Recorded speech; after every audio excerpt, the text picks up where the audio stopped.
Hey everyone, I'm here with three special friends of mine, Joey, Kate, and Z.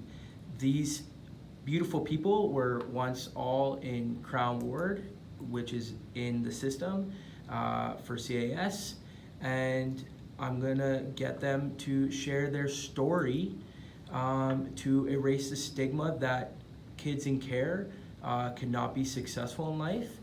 And the first person we're gonna start with is Kate. Hi. Hey. So I was in care for 20 plus years as a Crown Ward with Cortha. Okay.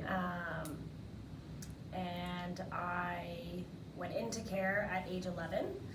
And I moved around a little bit from foster home to foster home, but each experience was, a learning experience, and each of those people in my life were valuable. The consistent person in my life was my social worker, and still is consistent in my life. Pushed me through, kind of saw potential in me. I grew up in less than ideal circumstances. I had an alcoholic mother, an absent father, other family members that abused alcohol and drugs, which again pushed me to believe that, I can make a difference. So I fought through grade 12, which was tough, and then went on to college and graduated with 3 different diplomas, again with the consistent push from my social worker. And today I'm running an education program, Be the Bold, with Crown Wards to see that they have support and the barriers are brought down for them to seek education and employment. Wow. So it seems like you're a legit success story, but with that there came a lot of hard work. Yeah. Is there anything that you would want to say to future child and youth care practitioners and CYCs already in the field? Keep pushing through. Kids are gonna resist, but they don't know how much you actually care. And your persistence and your consistency and treating them equally is going to show them day after day that, someone is in their corner and that they're not a failure and that they're not worth nothing and that they do have potential.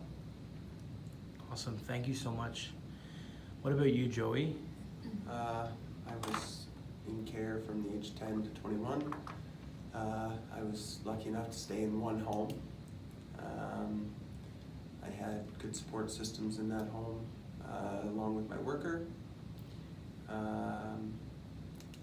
I finished with a grade 12. Went to college for a little stint, but didn't fully finish due to personal stuff. And now I work at Napa. Okay. So what would you say to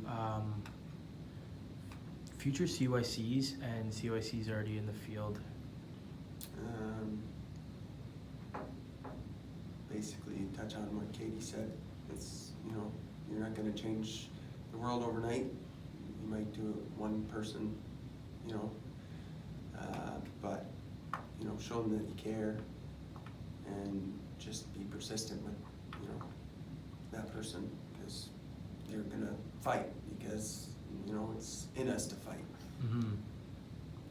So why do you think it's in us to fight as past kids that went through the system? Sorry?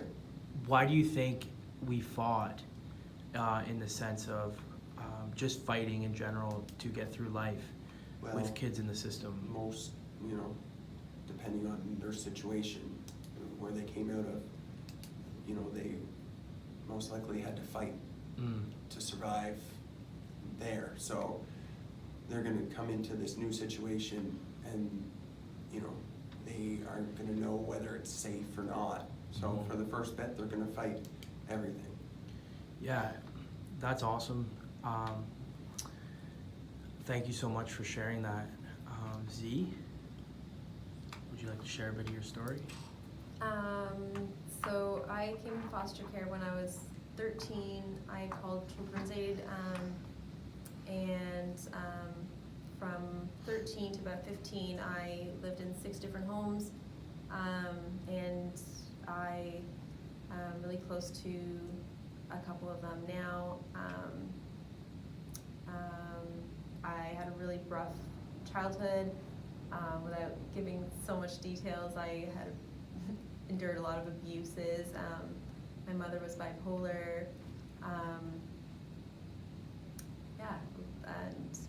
I just grew up seeing a lot of things that kids should not see growing up. So, where are you at now in your life?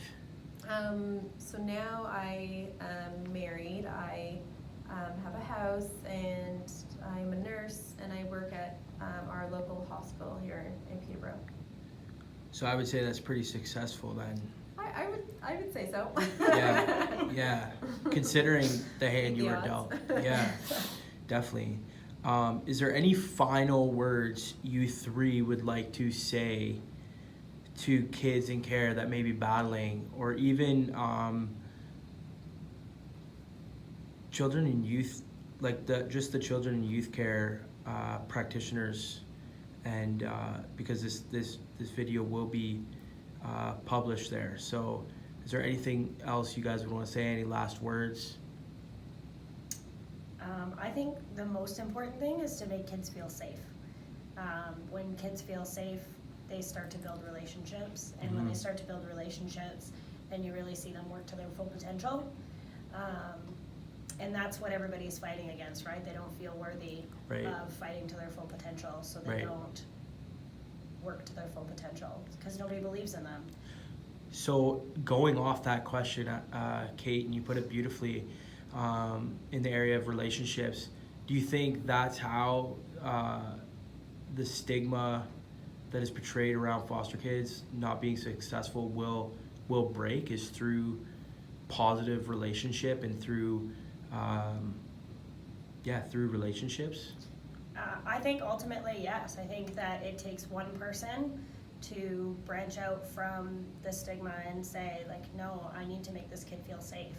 And, you know, everything trickles downhill and people talk. And how do you think we built the stigma, right? Is people started to talk and they didn't trust. And you see behaviors and things out of kids that are characterized as system behaviors. But it's because kids don't feel safe, and why would they feel safe when people don't make us feel safe? So I think that if you build a positive relationship and you step out of your comfort zone to make someone feel safe, it will change a lot of things.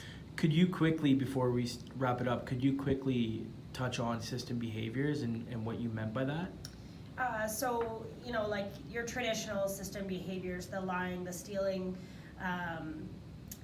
the pot smoking or drug using, the abuse, things like that, right? You see kids in group homes, and I mean, I've been in them and I've worked in them, and you do see them, but again, those kids don't feel safe, right? They think you're out to get them. When you're being fair and consistent, it's that you're just against them, and that's not always the truth, right? If you can consistently stay with what you're doing, you'll see a difference and a change in those kids, and I've seen it myself with my own eyes, and I've been that kid. Somebody just stays consistent and shows me that things are going to change and that I'm worth it, things change. Awesome. Thank you so much, guys, for your time and taking time out of your night to come and do this. This is very, very awesome, and I really appreciate you all, and thank you, guys.